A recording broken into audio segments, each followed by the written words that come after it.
After a 28-year career with DEA, I've been supporting law enforcement agencies all over the country, and I also support the grieving families that are burying their loved ones on a daily basis. I believe the safety and security of America must be a top priority.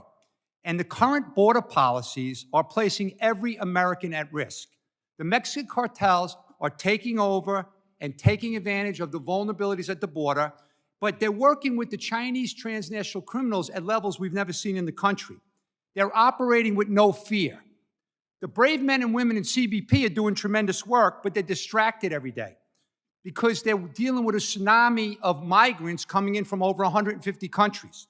How can any reasonable person in America think the current situation at the border, which is now impacting all of America, is safe and secure? Makes no sense. Look at the historic number of deaths, right? I deal with this every day, 9,161 dead Americans. Headline news today, 9 in Cleveland, Ohio, most ever in a 24-hour period, dead. Last month, another public service alert because there were 5 dead in a 12-hour period. This is what's happening. What about Ray Lewis, the legendary NFL player, lost his son? What about this famous actor, Robert De Niro's grandson, dead? And what about baby Elijah in Florida with the fentanyl that a mother mixed in the blender? Look at the escalating crime in the country. Look at the known gotaways, 1.5 million, that are all over the country. We don't even know who they are, where they are, what they're doing here. Look at the 143 migrants that have been apprehended this year at the border. Think about that. There was only 3 in 2020 during the last administration and in the last year. Think of how many terrorists and criminals are part of the gotaways. This is common sense. You don't have to be an expert to understand that. Look at the record number of migrant deaths from them making treacherous journeys to get here, baking in the desert and in the back of tractor trailers. And this man is pulling them off the desert with the sheriffs and stuff on the ground. Look at the sexual assaults and the rapes and the migrants on the journey. Remember, depression, anxiety, and mental illness are on the rise, and all of our Americans are turning to drugs for help. And unfortunately, the cartels have tainted the illicit drug supply. Allowing Mexican cartel operatives and unidentified people from around the world to enter the country illegally at record levels is enhancing the ability of criminals to kill Americans. This is not what the government should be doing to keep us safe. You don't have to be a border expert, an immigration expert to understand that the administration's policies related to the border are a recipe for disaster. And I'm not a MAGA lunatic, okay?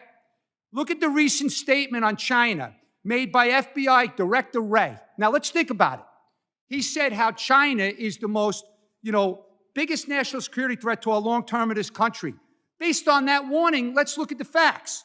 Already this year, 14,655 Chinese nationals, many of them military-aged men, are being apprehended on the border. Let's look deeper. That's a 1,540% increase from last year and over a 10,700% increase from 21. So my question to everyone here, what are they coming here for, military-aged men from China? And how many are in those gotaways?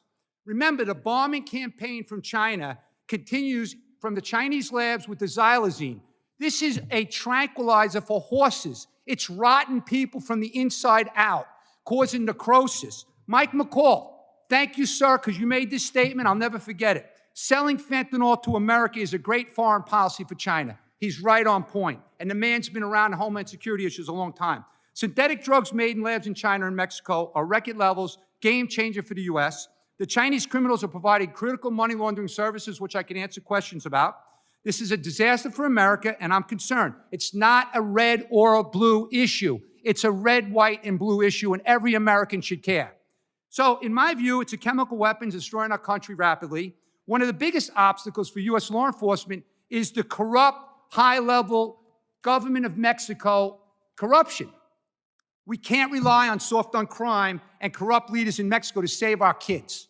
So as far as I know, there's never been a terrorist organization in the history of America that has killed this many Americans. The cartels must be dealt with accordingly and severely for what they're doing to our families and communities. Law enforcement's done tremendous work, and my hat goes off to all of them, saving lives every day. DEA last year, 58 million fake pills, 13,000 pounds of fentanyl, 400 million deadly dosage units taken off the street. Homeland Security investigations, CBP during Operation Blue Lotus, 8,200 pounds of fentanyl, 2 months at 2 POEs. The sad part everyone has to think about, how much is being produced and how much is already here. So DEA warns Sinaloa and Jalisco the biggest threats, drug threats we've ever seen. So folks, where's the Operation Warp Speed COVID-like thing for fentanyl? Last thing, without border security, we have no country. Thank you very much. And for the ranking member, sorry we're wasting your time.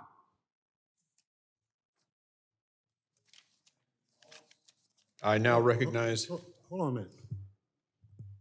Why you reference me? Because in your opening statement, you said that this was a charade, it was a waste of time, whatever words you used, and the kids are dying at record levels, and I don't appreciate that.